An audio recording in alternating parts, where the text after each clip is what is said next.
Well, hi, and welcome to episode 73 of the DanJohnUniversity.com podcast. So, we have a question from Chris. He says, and it's a good question. A while back, you talked about heavy squats and how, as an athlete squat numbers rose, their performance on the track and field got worse. So, that was my experience. And as I worked and talked with other people, it's a very common thing.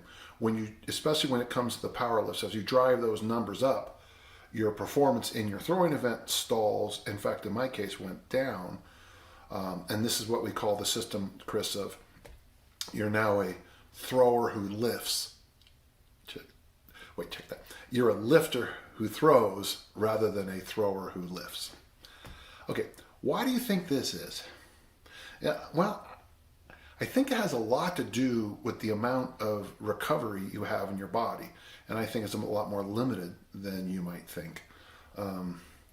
Recovering from a triple with 605 in the back squat probably took me a lot longer than I thought. Now it's weird because I had my lifetime best lifts in the snatch and the clean and jerk at this time, but my throws went down. So I was as strong as I'd ever been in my life and much bigger than I've ever been. But it wasn't carrying over into the discus ring. Now, having said that, if I'd have gone to a meet with a huge right-handed wind, maybe, who knows.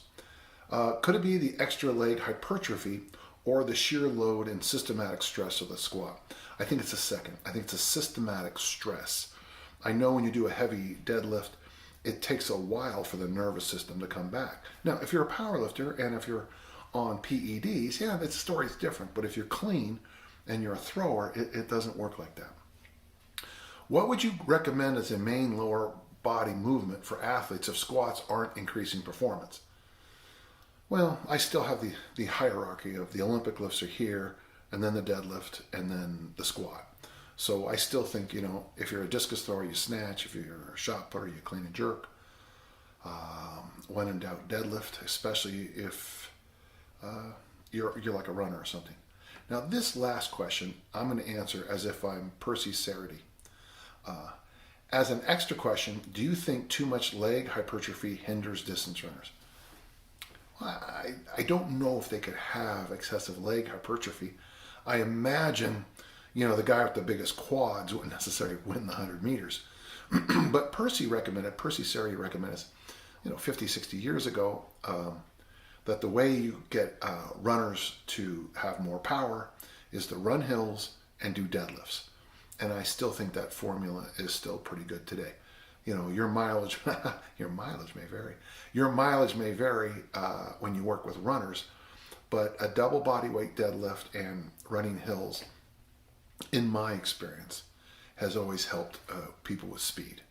Of course, with distance runners, it's always going to be difficult because they don't have the body of work in the weight room, though that's changing as we speak. So it's always hard. It'll be interesting, in 20 years, when the 159 marathon is actually happening a bit, the changes in weight training impacting distance running will be interesting. And it might be none. There might be no impact. All right. Good questions. Thanks for asking. We have a question from Van. Over the past few months, I have heard you mention in passing about how you know some people who are getting great results with just 2 strength workouts per week. Yeah, and I'm one of the people back in the 90s who got great. It really helped me a lot. Before I even go into the question, remember, we humans are odd creatures. You're going to make great progress lifting 2 days a week. And then when you jump to 5 days a week, you'll make great progress. And when you back down to 1 day a week, you'll make great progress. We're always making progress as long as there's a bit of variation in things. My ears have always picked up on this, as I'm one of those poor people for reasons I won't bore you with. I don't want to know a workout plan, as I know you can get this from the generator.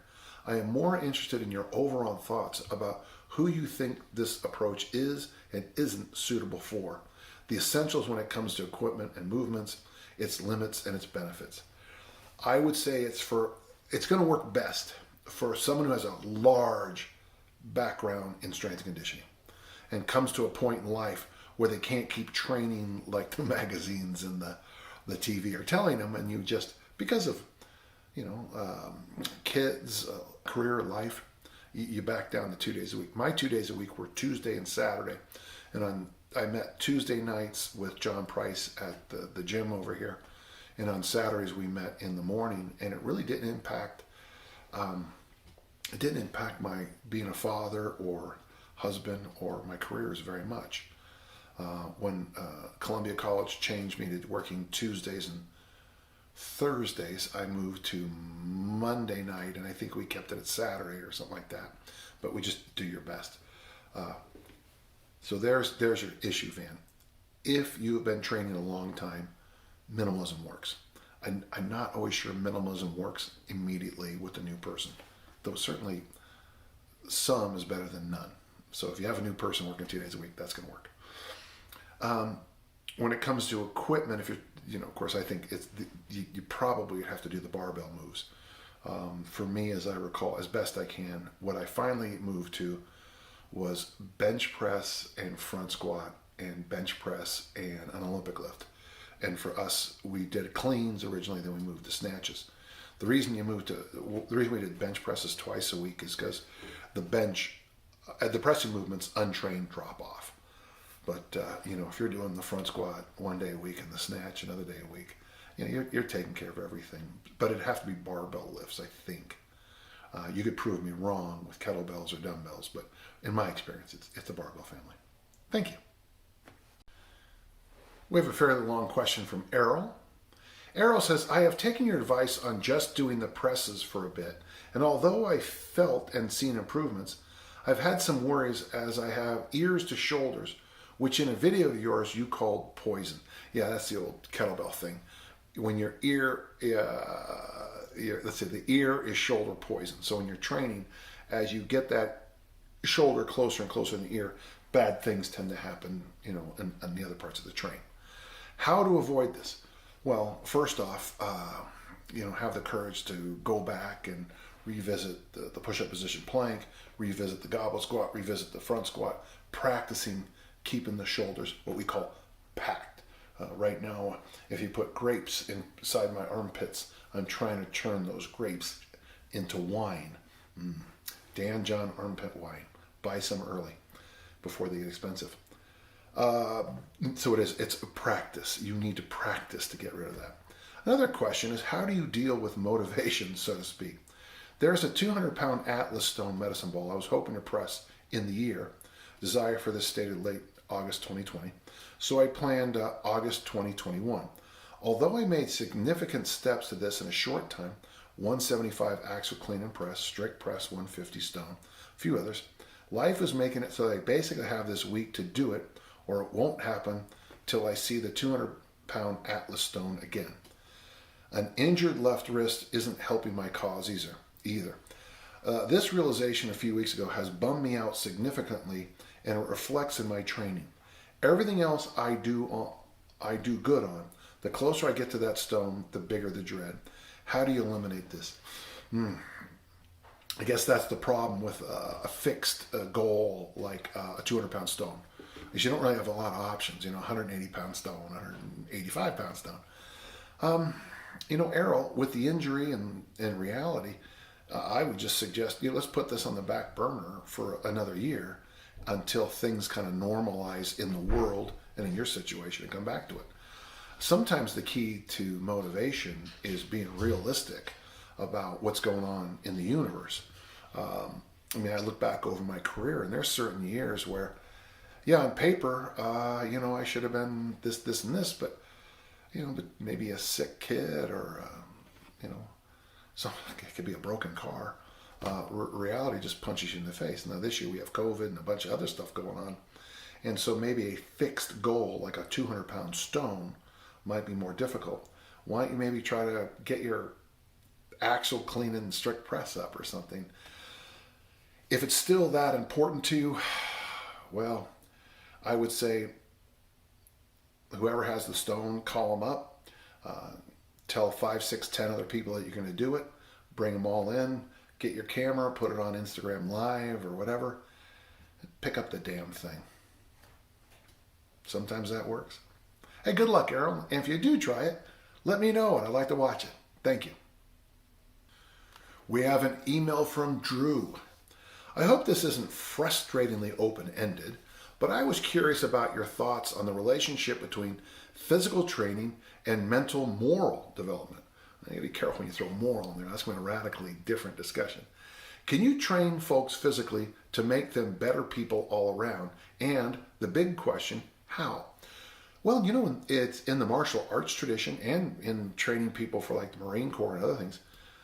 Sometimes people with strange, difficult backgrounds become very good humans. I know two cases in which the United States Marine Corps has turned the lives of two young men that I'd like to have hit with a stick into very nice young men.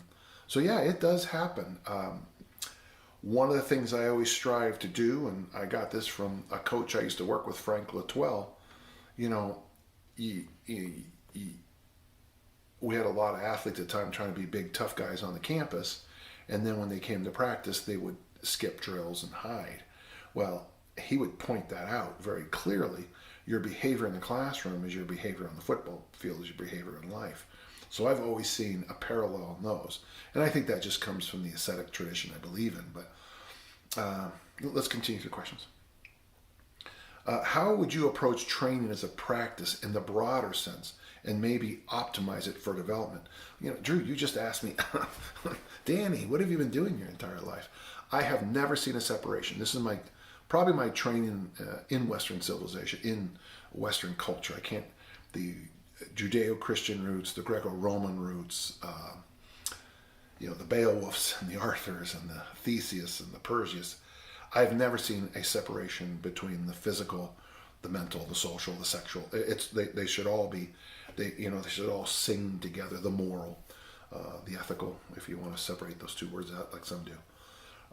So for me, I hate to bring this one up, but the decision about using drugs or not, well, that went against one of the principles that I was taught in this section of my life.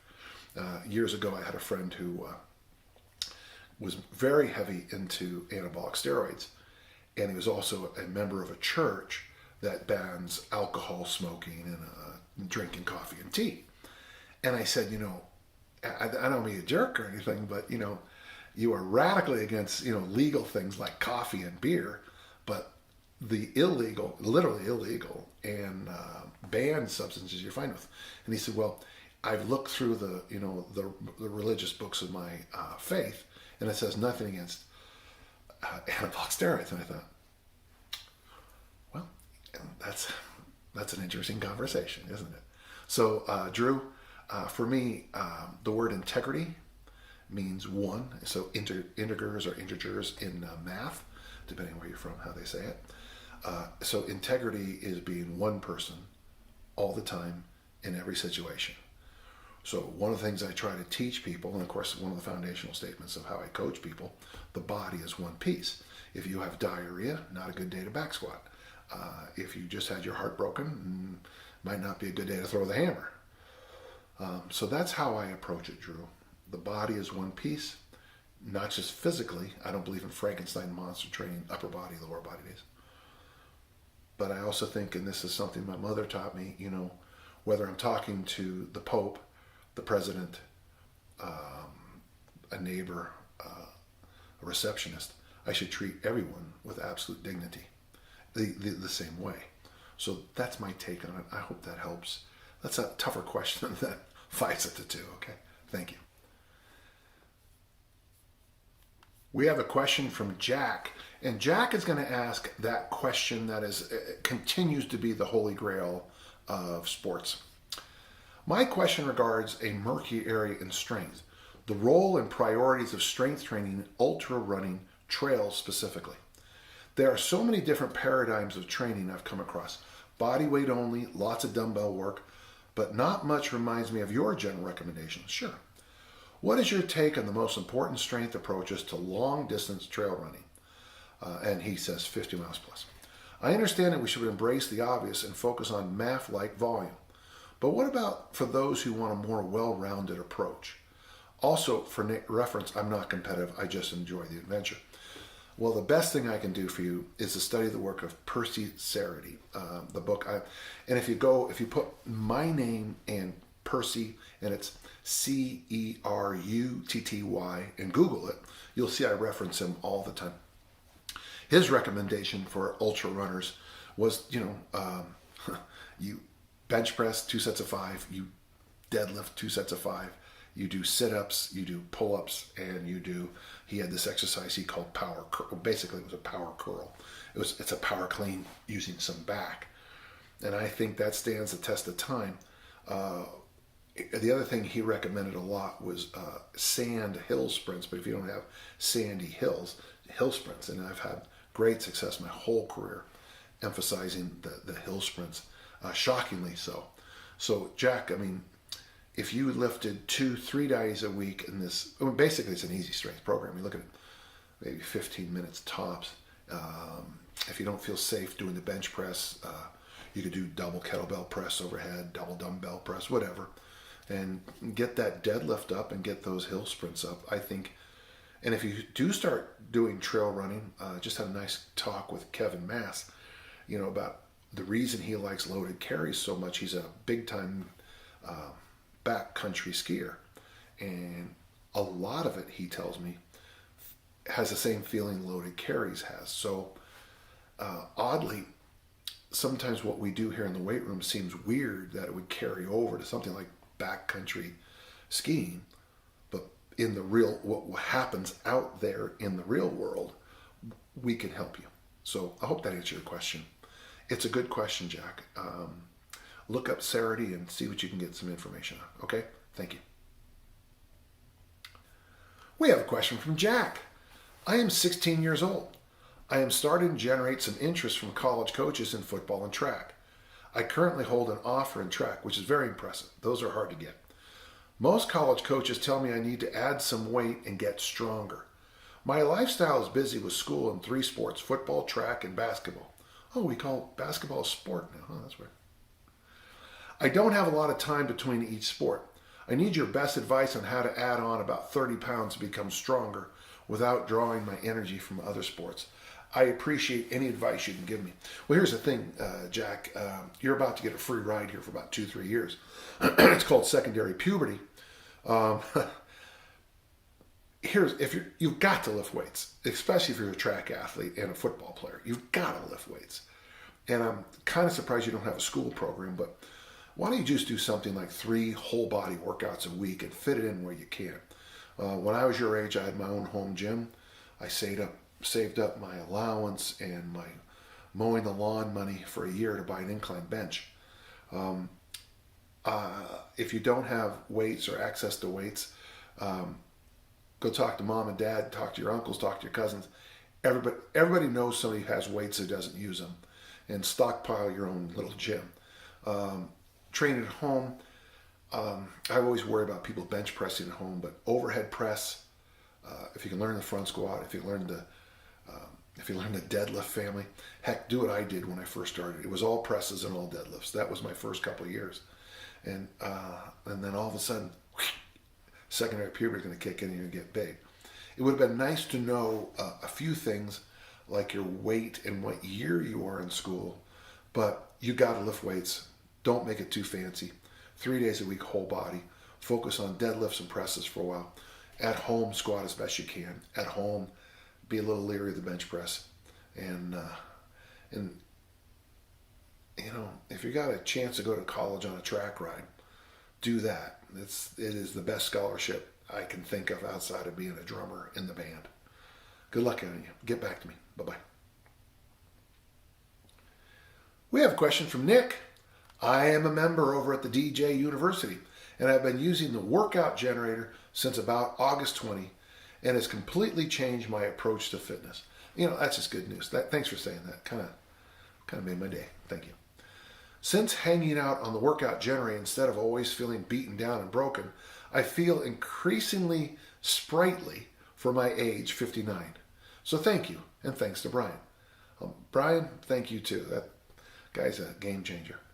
Anyway, I am branching out into personal training to help spread the word and wish to develop a fitness test to benchmark my clients. The course material I am studying is rather focused on the type of equipment found in commercial gyms to test resistant cardio. However, I want to be able to go anywhere and set up the test and not be reliant on having to give, okay, let's get my book, Can You Go? Okay, let me give you my test real quick.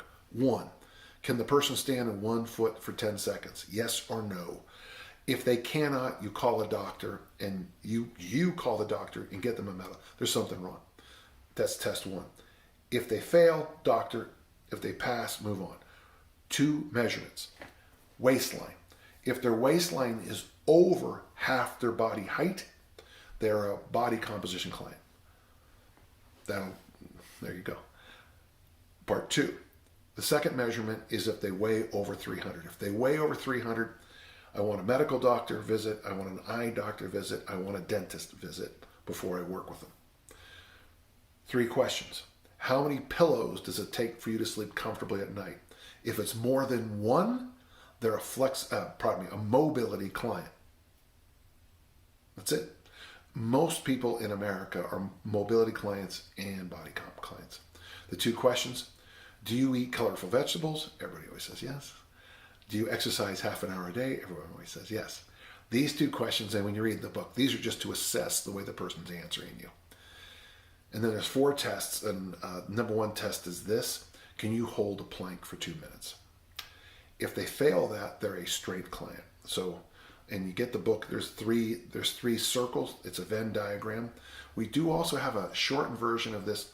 We also have this in a video here on the YouTubes. So just look that up and use that. If they fail the test, you're done. If they pass, I also do a standing long jump test, a farmer walk test, and then some kind of get up off the ground test. That gives you more than enough information. And here's what you need to do the test. Mine's up there somewhere, I don't see it, but all the equipment you need to do the test is a measuring tape. That's all you need. And my friend Sean put this whole thing into a nice little spreadsheet. One thing I kind of think we should do in the future is make it into some kind of button thingy, make it into like an app. I don't know. But there you go. I hope that helps. That's how I think you should assess. Get the book. No, don't get the book. Watch the video. Look at the assessment, the Venn diagram assessment, and we can talk from there, okay? Boy, I hope that helps, Nick, okay? Thank you. We have a question from Pete. My mother recently retired, and now that she has more time, she'd like to get into the habit, thanks for saying habit right there, of an exercise routine focused on strength.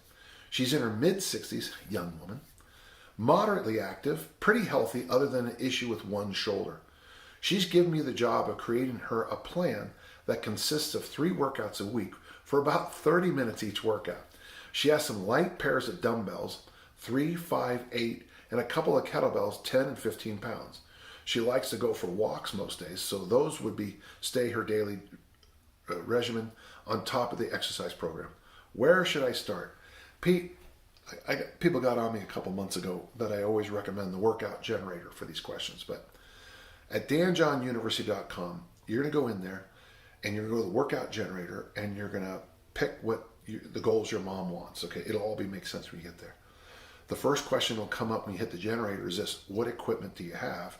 And you'll click dumbbells and kettlebells. And you'll write in 3 days a week, and you'll write in 30 minutes. And then you're going to press a button, and then you're going to have this workout. And in every exercise, you're going to have options to make it more or less complex. And Pete, you're going to look like a genius, an absolute genius. I want you to try that, and I want you to get back to me. Thank you. We have a question from Rob. I recently started your Even Easier Strength program with kettlebells. I'm really enjoying adding a wider variety of exercises to my workouts while still keeping it simple and minimal. My question is, how do you manage weight progression using only kettlebells for the 6-1 and 5-3-2s? If you recall, when I went over this, I said this is a difficult thing. The reason I put together this program is because people keep asking me for it. But I also know that if you only have one kettlebell, it's going to be real hard to progress. Should I be increasing the volume rather than the weight of my press or pull, for example? while I am unable to meaningfully move up a kettlebell size. Yeah, so you're going to see the problem with the easy strength approach to with kettlebells. When we first put out the information on it, we had a number of people try for something called the Iron Maiden or the Ironman Challenge. Beast Tamer Challenge, sorry about that, which is a one-arm press, a pull-up, and a pistol for men, the 48, for women, the 24. And we had a lot of people had success when they focused just on those 3 movements for about 6 weeks. They all destroyed the test easily, but most of them said, I can't wait to get back to training normally. So this isn't... The kettlebell easy strength program is not perfect. It's got real issues, and you're right in the middle of them. I like your idea on doing more volume. I'm a big fan of high volume kettlebell work because it just seems like the perfect tool for it. So first I want to apologize because I can't make it perfect because there's always issues, but I appreciate your insight of doing more volume. Rob, I want you to play around with this with some different ideas and then get back to me with the one that you think works best, okay? Thank you. We have a question from Wee. It seems that the bulk of the popular intermediate strength programs are percent-based. By the way, you know I don't believe in percents. And have some form of weekly rotating intense lift. Easy strength was something I put off for a while because it seemed so counter to so much modern programs I had seen. Well, I finally put myself on the program and just finished it. I really like it. Well, good. I like you too for liking it. It keeps my fatigue manageable, right? So I can live the rest of my life without pains and aches. I've been getting stronger while losing weight, and I've been able to cross-train, and that's for him, that's running, swimming, and jiu-jitsu. Busy guy. My question is, why, how is it that modern programs have adopted this far more intense training style? Is it that more modern strength programs are better for powerlifting or strongman athletes? Is it just something that is more easily marketable because it's hard? As I push 40, my goal is to try and get stronger as easily as possible and feel good throughout the day. The other programs just seem to leave me beaten for a few weeks, though I still get the PRs. Well, the tradition, it's weird, Hui, as I say this, because the tradition in strength training, the strongman tradition, was easy strength. It's just that you go in every workout and you practice the movements, and pretty soon you practiced enough that you could add load to it, and magically you became stronger. It's just not very sexy. I know that. I'm working with a person doing the easy strength program, as an example for the book, and the first comment was, it's hard in my ego to go into the gym, do 2 sets of 5 with the weight that's so easy, and in 10 minutes walk out the door. And I keep saying, well, yeah, that's workout 1 or 2. Get back to me on workout 22, 32 when you're busting lifetime bests. A guy like me almost comes. I mean, I might as well just wear have a little, hayseed coming out of my mouth and chewing on it and spitting tobacco, and that's how people look at my training programs like I'm some guy from the hills. And that these other guys are the research scientists with their nice white jackets. Getting strong, I don't know why the scientists can't pick up on it. It's not elusive. You lift weights, you keep coming back, you feel good, and you get stronger. That's what happens. I don't know why these same sports scientists aren't studying how people type faster. How do you type faster? Do you do it? Do you grab someone's finger and start pushing it down harder? No, you don't force them. You practice and then you get better. I think my stuff comes off as a bit unscientific, even though science has a great respect for common sense. It's interesting because in theology, common sense is the highest form of proof. So I know that sounds weird, but I hope that helped. Great questions. I enjoyed them. Thank you. Well, there's another episode of our podcast. I hope you liked it. Remember, if you have questions, email me at podcast@danjohnuniversity.com. I'll do my best to answer each and every question you have. Thank you, and we'll see you soon.